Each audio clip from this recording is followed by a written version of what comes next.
You watch it spread.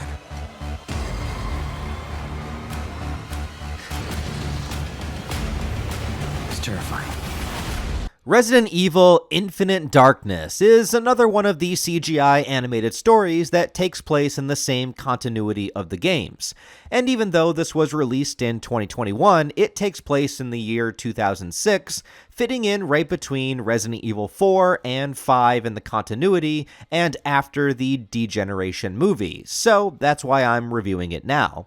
This is actually a 4-episode series on Netflix, and I will say 2 things about that. First, between the only 2 Resident Evil shows on Netflix, please, for the love of God, watch this one and not the live-action abomination. It'll save you valuable parts of your sanity. And it's also incredibly hilarious how different both of these shows really are. But the second comment I have is, I don't really see the point of releasing this as a series. I mean, with only 4 episodes that average about 25 minutes apiece, they could have easily put this all together and just made it a movie instead. And considering all the other CG Resident Evil outputs are movies, I find it kind of odd that they decided to go with the episodic approach to this. And I watched all 4 episodes back to back like a movie anyway, so whatever the case, let's just talk about it. Since I watched Degeneration before this, which was released in the year 2008, the first major factor I noticed watching Infinite Darkness is just how much better the animation was. That 13-year difference really shows itself, and the characters move and flow way more fluid and realistic here, and it definitely has a consistency in the feeling and tone of the newer Resident Evil remake games, which I'm a huge fan of.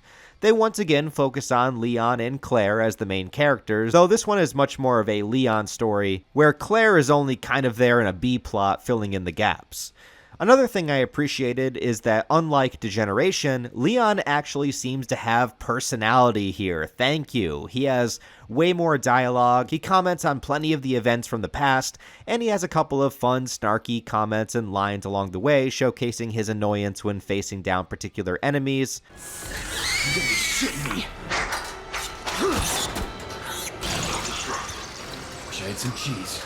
Once again making it feel very much in line with the Leon that we see in the Resident Evil 2 and 4 remake games. Claire also feels mostly consistent, and I think at this point they wouldn't dare put Claire in anything without having her wear some kind of red jacket, which is kind of funny. But she is definitely pushed way more into the background, having a B-plot uncovering conspiracies that occasionally link up with Leon's story, so they do cross over, just not really as much as you would expect them to. A lot of the first episode takes place in the White House. Ashley is not here, but we do get to see her father, the president, and he gives several callbacks to events made in RE4 with Leon going to rescue Ashley, so I like that little continuity consistency. Leon is called in to help a task force on a mission, while at the same time the White House begins to get overrun with infected zombies. You may think a zombie outbreak is cliche at this point, but for me, I love this shit. Give me more zombies. Also, Leon is basically John Wick at this point for taking them out, and I'm here for that too.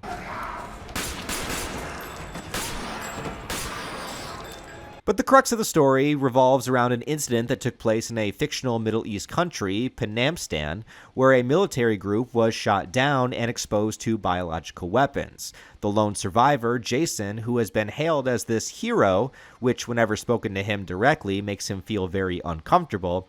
And I like that the interactions between Jason and Leon, both of them have a moment where they share stories about horrific events that have happened to them in the past, but with both of them leaving out very vital parts of information. But Jason, along with another member of the team named Shen Mei, have teamed up to expose the events of that day, and by any means necessary.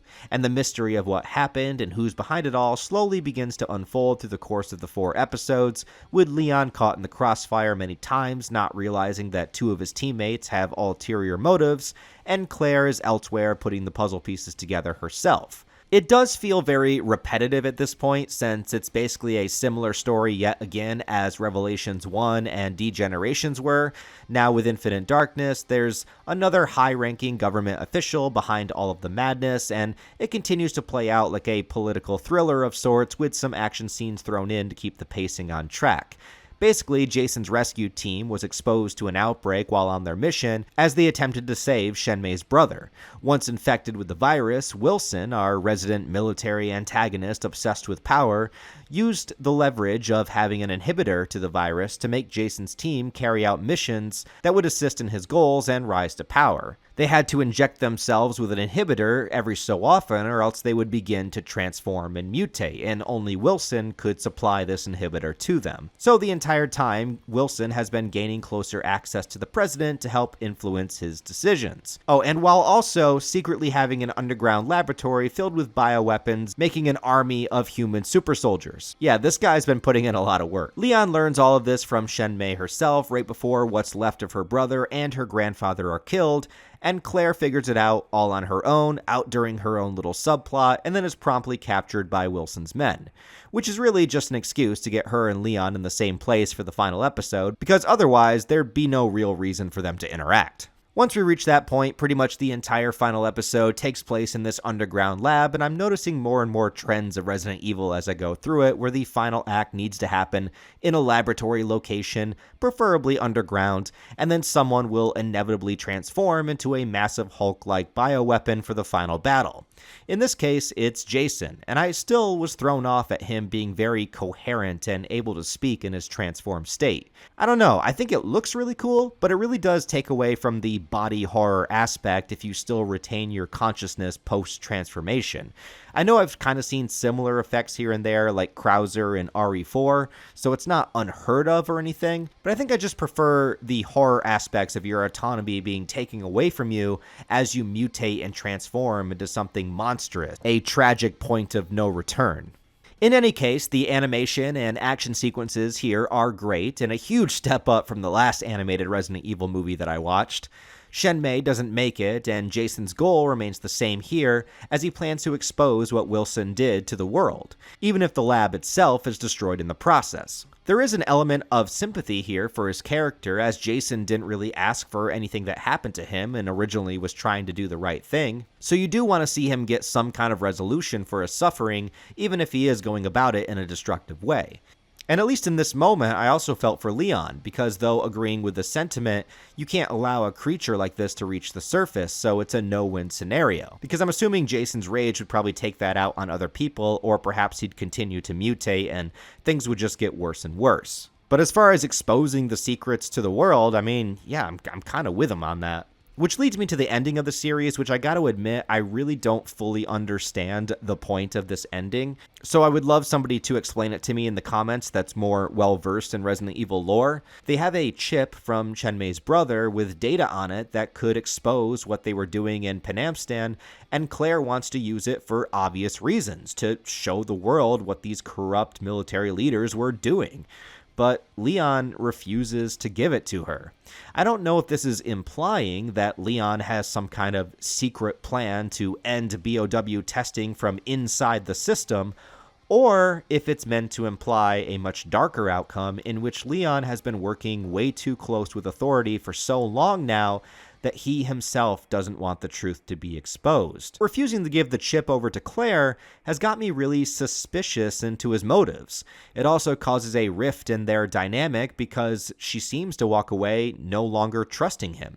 It's obviously kept vague, but it feels like a plot point that will be left in the dust because even though in the timeline this is before RE5, this came out only a few years ago, so unless any of this is in the remaining CG movies or RE6, I doubt that it's going to matter at all, but that's just the thing. If this doesn't have a lasting impact or matter, why have it be a plot point at the end of the series? Why make things so awkward between Leon and Claire if this goes nowhere? I don't know. I'm a bit lost on this, so if anyone wants to clear things up for me in the comments, I would appreciate it. I could be interested in an angle where Leon is beginning to get a little bit more corrupted, but at the same time, I just don't think it fits who he is. So I'd be more likely to go with the theory that he's planning something himself, but I don't know where to go with it. As far as Infinite Darkness goes as a whole, I'm a bit conflicted on it because on the one hand, I think the presentation is fantastic. People say that I hate CGI, but that's not exactly true. I just hate shitty CGI. I think this looks great, and I could totally watch an entire series with this this style. I love the action scenes, the White House zombie attack, and how the plot slowly unravels over the course of its runtime instead of giving all the exposition at once. I like that Leon, except for the final 5 minutes, feels like the Leon I know from the games. And Jason is a perfectly good, tragic antagonist doing bad things for the right reasons. There's plenty of spectacle that's scattered throughout, and I watched all 4 episodes back to back, so it did feel more like a movie to me, and the pacing worked just fine for that. But on the negative side, Claire is barely utilized and only interacts with Leon about 3 times, 2 of which are extremely quick. And if I'm being honest, I am getting a little bit tired of the political angle of this series. I think it makes sense with bioweapons now kind of just being out there in the world, on the black market, and available for rich, power-hungry scumbags. Sure, the idea is fine, but when I see a lot of behind-the-scenes aspects of it, like spending time with politicians, scenes with the president, and all that leading into more of the political thriller angle, it takes away a bit of the things I liked about the earlier Resident Evil games and their horror elements. Stuff like being trapped in a mansion with traps, puzzles, and zombies, or a zombie outbreak in a city. I like the looming threat in the background of an evil corporation organizing and pulling the strings, but I do get tired quicker of the high-ranking officials in suits and ties talking about which countries to invade and who to align with, enforcing political agendas. I understand that's part of Resident Evil, and I'm fine with it to a degree, but going in timeline order, I've gone through 3 stories in a row now that are just like this, so I'd like to see something different or feel those horror vibes again. Having said that though, I did mostly enjoy this series, and it's certainly the best Resident Evil option to go with on Netflix. I had some gripes, but it's fun, it's enjoyable. It gives me a lot of what I want, but it doesn't quite scratch the Resident Evil itch that I have. Let me know what you guys think about this down below if you've watched Infinite Darkness. Let me know your thoughts and opinions. Let me know your interpretation of that final scene and if it connects to any of the upcoming stuff I have to get to. But now with all of this out of the way, I'm finally ready to step into RE5, so I'm pretty stoked about that. Leave a like, leave a comment. If you want to support the channel on a deeper level, I do have Patreon, channel memberships, and all the social media links where you can follow me down below. Other than that, guys, have a wonderful rest of your day, and I'll talk to you next time.